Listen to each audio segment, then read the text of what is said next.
So ఇప్పుడైతే bank proof చూద్దాము. So last వీడియోలో నేనైతే 1 వీక్లో 50,000 రూపీస్ అర్న్ చేసిన ఆయన చెప్పాను. మరి దానికి సంబంధించిన బ్యాంక్ ప్రూఫ్ నిజంగా బ్యాంక్కి క్రెడిట్ అయిందా లేదా అని చెప్పి మీకైతే డౌట్ అయితే ఉంటుంది. ఇప్పుడు బ్యాంక్ ప్రూఫ్ అయితే చూద్దాం. సో ముందు డేట్ అండ్ టైం అయితే చెక్ చేయండి. 8 PM ట్యూస్డే, రైట్? ట్యూస్డే అంటే మనకు pay out day. Every week Tuesday అనేది బ్యాంక్ అకౌంట్లో అమౌంట్ అయితే క్రెడిట్ అవుతుంది. సో ముందైతే క్యాలిక్యులేట్ చేద్దాము.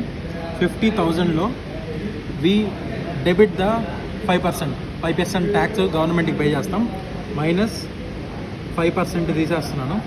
సో విచ్ ఇస్ 47,500 రూపీస్ అనమాట. ఈ అమౌంట్ యాక్చువల్గా క్రెడిట్ అయిందా లేదైతే ఇప్పుడైతే చెక్ చేద్దాం. So now I'm going for my messages option.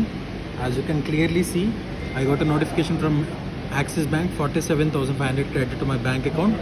Name చూసుకోవచ్చు మీరు ఇక్కడ విస్గురుకుల్ అని చాలా క్లియర్గా మెన్షన్ చేశారు. And you can see the bank statement also. So as you can see bank statement ఇది నాకైతే విస్గురుకుల్ నుంచి వచ్చిందనమాట. Axis bank name as you can see.